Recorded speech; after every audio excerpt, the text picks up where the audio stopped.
A very good evening to you. Welcome to another Newsmaker Live broadcast right here on DBS Television. My name is Timothy Polian. We go up until 10 o'clock this evening, at which time we'll be concluding with the clip that peaked. Of course, later we'll be taking your calls. Over the last few years in St. Lucia, we've been hearing talk of efforts and plans to upgrade the Sir Arthur Lewis Community College to a university college. And people have been commenting on this. We've been hearing from educators. We've also been hearing from the man in the street. Tonight, it's a good time to hear from the principal of the Sir Arthur Lewis Community College. She's Professor Olivia Saunders. We'll be seeking to get some answers from her with regard to where this is at and whether progress is being made and whether we'll ever have a university college in St. Lucia. So welcome to the program, Professor. Thanks for having me. Before we delve into the meat of the matter, what is the situation right now with the Sir Arthur Lewis Community College with regard to the operations and so on? Well, I have to say we are making strides towards the transformation. And I think one of the things we really want to stress is that this whole transformation is a process and not an event. So we are making strides toward that end, but we are extremely limited by resources. And I think with some infusion, some investment, we can make a lot more strides. But you think this is manifested right now, even with the institution operating as a college? It is really, in the eyes of the St. Lucian public, it certainly has a lot more work to do, even before we delve into it being a community college, it being, a university college. At that level, how is it performing right now in its current state? Right now, it's like I said, it's not performing as it should be performing. What are the deficiencies? We have limitations of personnel. One, in terms of the number of personnel, as I always say, we have no slack in the system. When persons are sick, have to go on vacation, it's really a tight situation, as well as the need for training and development, education, training and development of staff to perform at a higher level.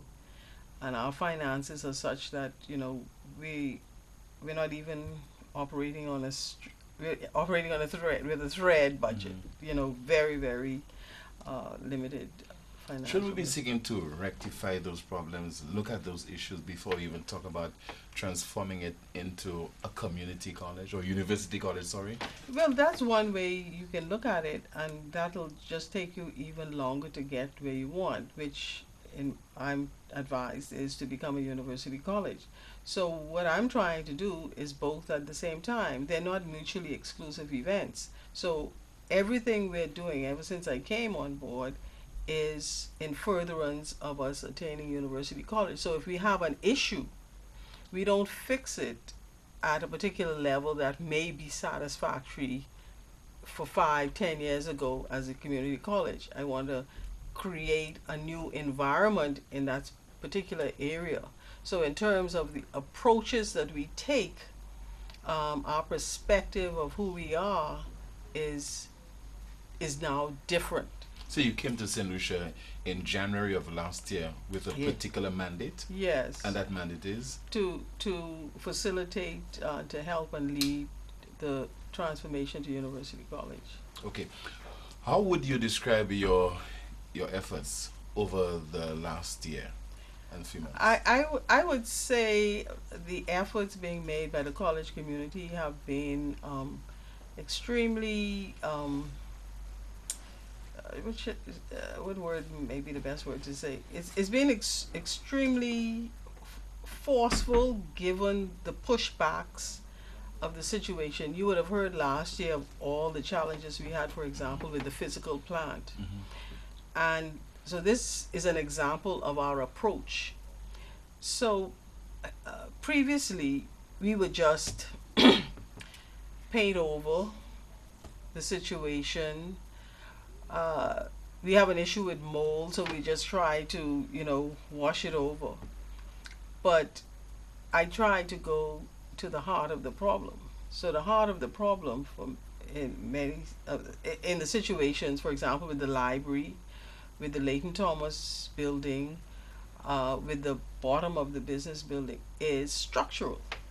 It's the structure, weaknesses in the structure that's causing the proliferation of mold, because the moisture, the degradation of the structure is allowing moisture to come in. So rather than simply just washing it over, we have to look at the structure. Then we had a situation where two of the buildings that were supposedly temporary buildings were years ago condemned, and rather than try to get more blood out of them while we're compromising the health and safety of staff, we demolish them, because we have to look at addressing problems at their core, not superficially, and to simply say, well, let's just make a better community college. We're not advancing. If it's time now to ride a motorcycle, why are you repairing your bike? You should be creating a new instrument called a motorcycle. But you now riding a bicycle, so you have to, as you're riding your bicycle, you're also building your motorcycle, so to speak. And that's the big challenge, especially when you're not you don't have access to the kinds of resources that are required to build the motorcycle. So then now, how can we seriously contemplate or even anticipate that the authorities will be able to provide the necessary finances for us to have a functioning university college? Well, this is a policy decision. It's all about how you allocate your resources, and that's not in my hands. What I'm doing is informing the powers that be what is needed if you want to take this step. But at the same time, my philosophy is what I can control and what I can do, I'm doing with the limited resources that we have. But as a professional, an educator, one who has been an educator for over 30 years, do you think it is worth it pursuing that particular venture right now? Oh, I think it's long from overdue. From a community college to a university college? I think it's long overdue. I think we have to accept that there's not going to be any real advancement, real development of St. Lucia unless we enhance the intellectual capacity of the people, the critical thinking capabilities, the capacity of the citizens to create their own jobs, to open and widen opportunities for them, and that comes from education and training. So what we have right now is not working to that extent? No, it's not. Clearly it's not.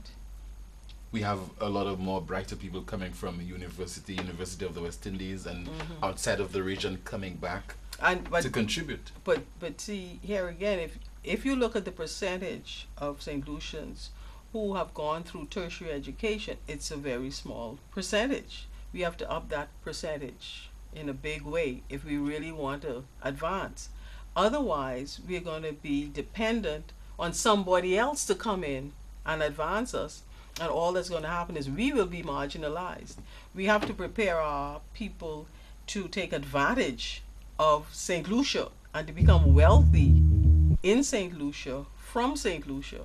So that's not going to happen simply by bringing outsiders in to create ventures for their own profit. We have to give our people the capacity and the opportunity to stay home and to apply their knowledge. And the wonderful thing about creating our own university college is that we could create the curriculum, the indigenous curriculum, that fits our needs as well as is sufficiently high quality that they can also apply it regionally and internationally. Why must it take the setting up of a university college for this to happen in terms of revising our curriculum, ensuring that is indigenous or unique to our challenges? Well, one of the distinct differences between a community college and a university college, and I try to explain this university college as opposed to university on its own. A university creates knowledge. The community college is essentially a teaching institution. It's just conveying knowledge created by somebody else. It's just teaching information. Whereas in a university, we should be creating knowledge. There's a level of research that should be taking place at the university that will not be taking place in a community college, because that's not the mandate of a community college. Um, why I like the idea of a university college is, given our size, we can have aspects of the university as well as aspects of the college, the community aspect of it.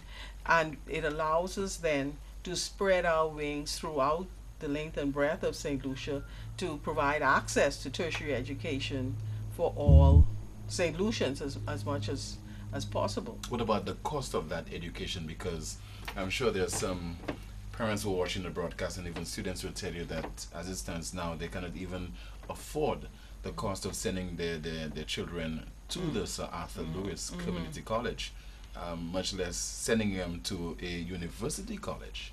Well, if you think education is expensive, try ignorance. And I think to think of education from the perspective, and especially tertiary education, purely from the perspective of the cost and the monetary benefits, direct monetary benefits that are derived from that, I think that's a fallacy, and it's only going to harm the country. And the reality is, the cost of the education at Sir Arthur is unreasonably low, given the quality of the education at the institution and the demands that are being placed on the college.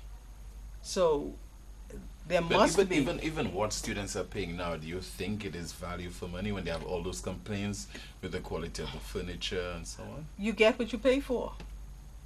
And what they're paying, as I say, is unreasonably low. You pay, on average student at Sir Arthur doing CAPE or one of our associate degrees, is what, $1,500–$1,600 a year. You're going to pay $500 to a preschool a month. And so what are you expecting to get from this $1,500–$1,600 a year? And this is the point, I was making before in terms of resources. We have to look at the government to make a serious investment in the institution, but at the same time, and we at Sir Arthur are trying to reorganize so that we could become more financially sustainable. And we cannot avoid a fee increase. We cannot avoid, for example, we're wanting to bring in associate's degree in science, natural science. You need equipment, you need labs. So for the students taking those lab courses, there has to be a fee that helps to defray the cost of the beakers, the materials, etc. that are required. There's a need for technicians in all areas. So the workshops need to be maintained. So there has to be some fee to at least contribute to the cost of operating those workshops. Now, unless the government has a mandate free education, but what that would mean is that we have to now get funding in order to provide the quality free education, although we know there's no free lunch, so it has to be paid from somewhere. And we're also looking at the college at increasing our revenues, expanding our base of students beyond simply the 5 CSEC passes. So we started this year a bridging program where students who did not get the requisite 5 CSEC go through a 1 semester program, and upon successful completion will automatically be entered into the mainstream college. We are also looking at programs, for example, for those high flyers who may um, pass their CSEC subjects in Form 4, that they'll be able to come to Sir Arthur to take the courses that they would have successfully passed at CSEC. And the next main target are those persons who may be over 25, who may not have done very well in college, but how do we cater to them to bring them into the higher education arena? How do we prepare them, for the higher education arena, or provide education training programs for them?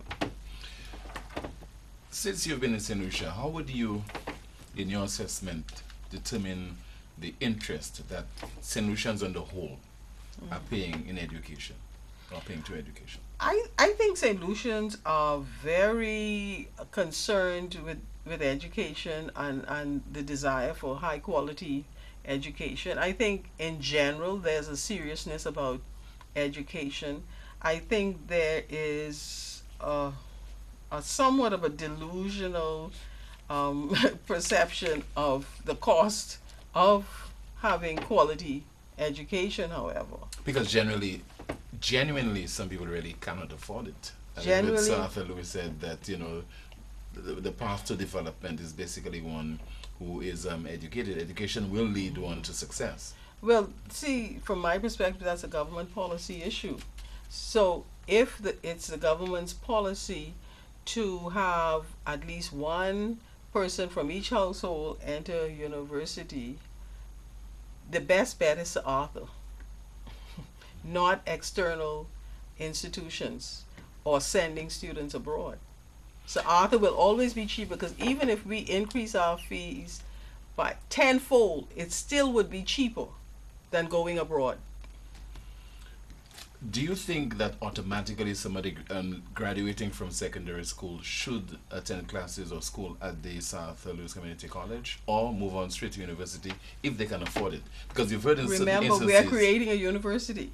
in some instances, we've heard people say that it's basically, and I'm just reporting to what is being said, that it is a waste of time to move from secondary school to the SALCC. Why not go straight to university? Well, it's not a waste, because we already, for example, our business students and our hospitality students are already able to transfer credits from those associate degrees to universities abroad.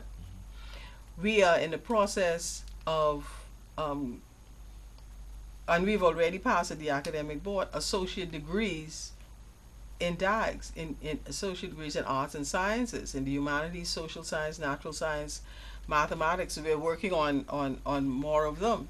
So, and our curriculum in those areas will match curriculum in any serious institution in the United States. And if you say it's a waste of time to go to Sir Arthur, well, not me. I'm just reporting. But we find that institutions are looking for Sir Arthur graduates. They're coming when they come down to the fairs. They're looking to see Sir Arthur's students, because they know that they will perform well. Our CAPE results show the quality of education that is delivered at Sir Arthur. But I think something else is very important to note, is that we finish high school here at 16, 17. And Sir Arthur is the perfect place for students to prepare and to mature if they do intend finally to go abroad. And so if only for that reason, I think Sir Arthur should not be dismissed as an option. One of the things that we're trying to, that eventually will have to be put in place, is an office that will be dealing with internationalization. That would give students an option, a semester abroad, year abroad. We will develop the exchanges between university abroad and here. Hopefully we'll have students come here, faculty from abroad come here, as our students and faculty go abroad to experience other areas. What's your opinion regarding the manner in which Sir Arthur is selling itself to the St. Lucian public? Oh, very poorly. We're not doing a good job at all. But Natalie Jolie Fanis, who is a member of our faculty, she's been given special duties to help us in that regard, communications. Because we don't have the resources, we can't put somebody in full time. So she's still faculty. She's still working with classes. But like I said, we're trying to do the best we can with what we have. We continue to hear that financial institutions and other entities, they certainly are not able to expand themselves and improve the quality of the service that they are providing to the public. In this case, the quality of education being provided to students at the South Louis Community College. Do you think that there is a reluctance on the part of governments generally to invest enough of the financial resources of their budget in education? I think that's the case. I don't think that we're getting the allocation. Is it a reluctance or an inability? I'm sure they would say inability. I think it's just a policy decision that needs to be made, because one thing we know is that governments make decisions one way or the other.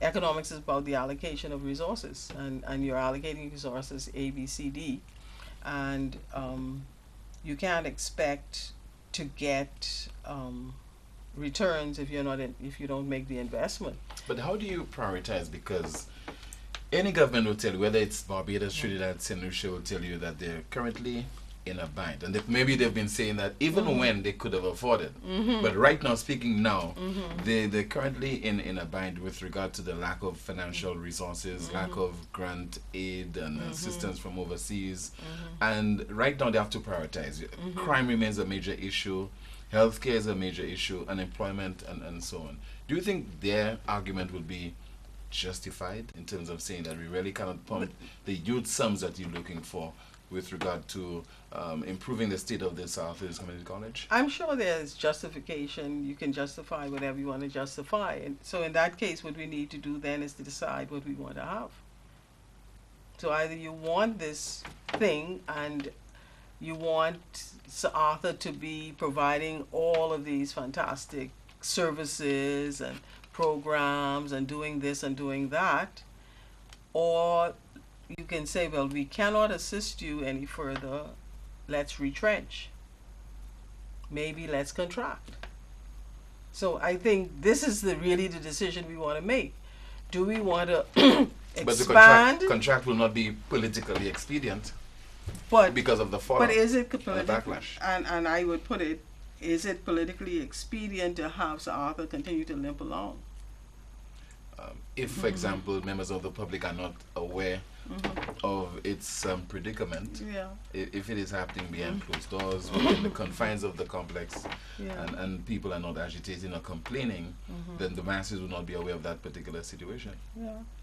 Well, we're in financial constraints, serious financial constraints, general public. Now you know.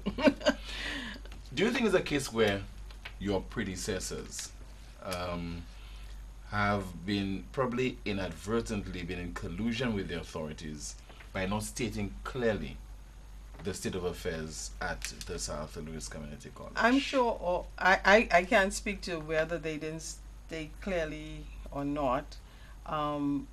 I've communicated with the authorities in terms of what is required, and I am, like I said, we're still forging ahead, because we know all the governments in the region are in financial distress, but we're hoping that we're able to work something out, because I don't think closing Sir Arthur or contracting Sir Arthur is really a viable option for the advancement and development of St. Lucia. What do you think it will take right now for the college to perform at an optimum right now? Finances necessarily? Should it come from the state? Should it come from the students? I think it's a combination. Well, the financial model that I put to the government includes both. we don't, we see the percentage of contribution to Sir Arthur reducing, but the reality is the quantum will still increase because Sir Arthur will continue to expand. However, we need resources to invest in structures and systems that allows us to go and generate revenue. So, for example, we have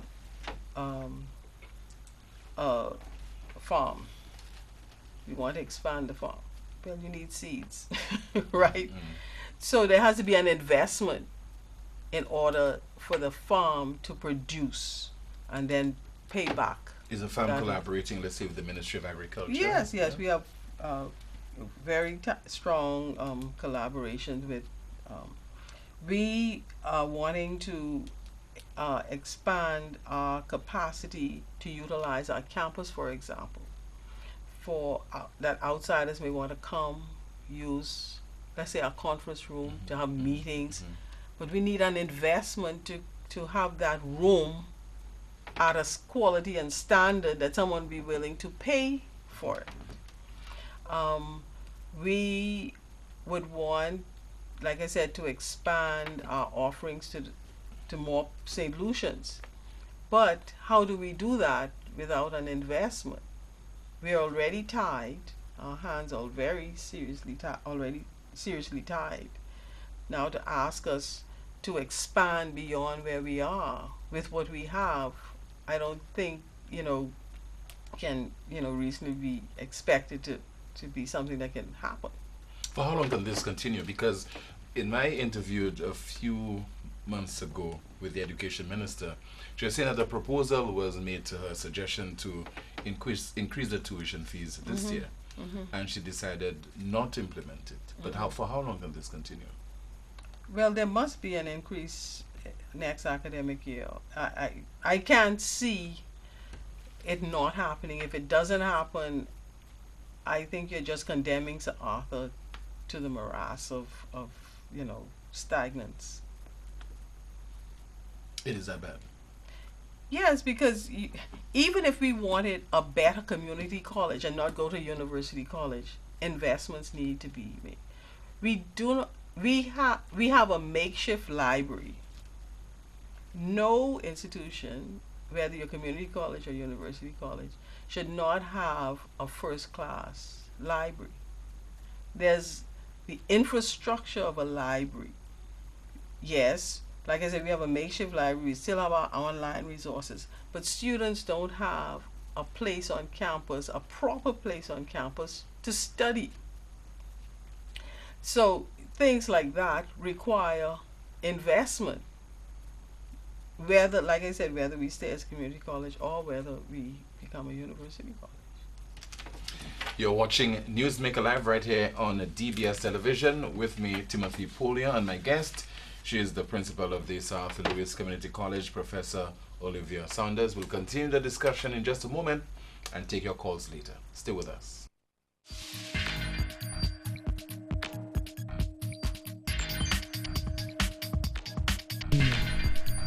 Welcome back. Thank you so much for staying with us. Once again, you're watching Newsmaker Live on DBS Television with me, Timothy Polia, and my guest.